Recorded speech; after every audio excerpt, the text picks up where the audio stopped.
గాంధీ జయంతిని పురస్కరించుకుని అఖిల భారత ప్రజాతంత్ర మహిళా సంఘం ఐద్వా ఆధ్వర్యంలో ఈ రోజు గాంధీ విగ్రహానికి పూలమాలలు వేసి నివాళి అర్పించారు. అనంతరం కళ్లకు నల్ల రిబ్బన్లు కట్టుకుని నూతన మద్యం పాలసీని వ్యతిరేకిస్తూ నినదీస్తూ నిరసన తెలిపారు.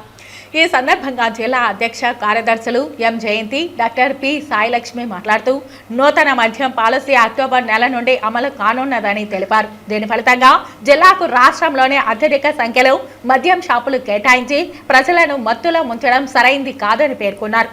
ఎన్నికల సందర్భంలో గత ప్రభుత్వం అమ్మిన బ్రాండ్ల కంటే నాణ్యమైన మద్యాన్ని అందిస్తామని హామీ ఇచ్చారని చెప్పారు. నాణ్యమైన మద్యం అంటే మహిళలపై హింస జరగకుండా, మహిళల అక్రమ రవాణా జరగకుండా ప్రమాదాలను నివారించే మద్యాన్ని సరఫరా చేస్తారా అంటూ ఎద్దేవా చేశారు.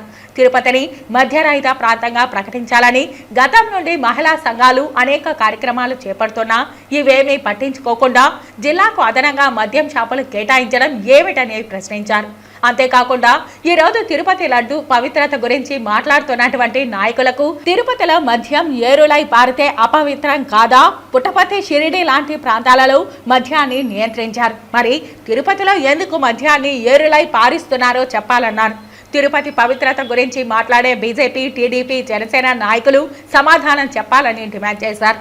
ఇప్పటికే గుడి బడి తేడా లేకుండా ఎక్కడ పడితే అక్కడ మద్యం షాపులు ఉన్నాయని తెలిపారు. వీటిని తగ్గించాలని, నియంత్రించాలని, మహిళలపై జరుగు హింసను అరికట్టాలని, మహిళల అక్రమ రవాణా నివారించాలని కోరారు. ఈ కార్యక్రమంలో నాయకులు డివైఎఫ్ఐ రాష్ట్ర ఉపాధ్యక్షులు జయచంద్ర, రైతు సంఘం జిల్లా కార్యదర్శి పి హేమలత, ఐద్వా నాయకులు కోమలమ్మ, సాయిదీప్తి, లత, బుజ్జమ్మ, రాజు, జేవీవి నాయకులు ఓ వెంకటరమణ తదితరులు పాల్గొన్నారు.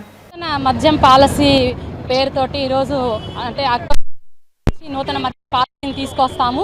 గతంలో కంటే కూడా ఇప్పుడు నాణ్యమైన మద్యాన్ని అందిస్తామని చెప్పేసి ప్రకటించడం జరిగింది. అయితే మేము అడుగుతున్నాము ఐద్వాగా నాణ్యమైన మద్యాన్ని అందిస్తున్నామని చెప్తున్నారు.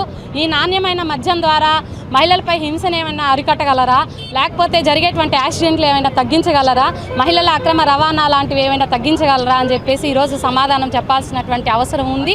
అట్లనే ఈరోజు తిరుపతిలో చూసినట్లయితే లడ్డు అపవిత్రం అయిపోయింది అని చెప్పేసి మాట్లాడుతున్న నాయకులందరినీ కూడా మేము ఈ సందర్భంగా ప్రశ్నిస్తూ ఉన్నాము.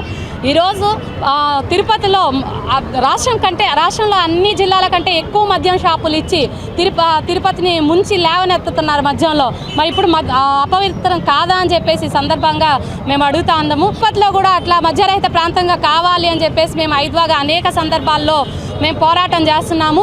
అయితే తిరుపతిని ఇప్పటి వరకు అట్లా ఆధ్యాత్మిక కేంద్రం అయినప్పటికీ మద్యాన్ని ఏరులై పారిస్తూ ఉన్నటువంటి పరిస్థితి అనేది ఉంది. మేము ఐద్వాగా ఈరోజు అన్ని గాంధీ విగ్రహాల దగ్గర నిరసన దీక్షలు తెలియజేస్తున్నాము. మేము కొన్ని డిమాండ్స్ని రూపొందించడం జరిగింది. వాటిని ఖచ్చితంగా అమలు చేయాలని చెప్పి ఈ ప్రభుత్వాన్ని మేము కోరుతా ఉన్నాము.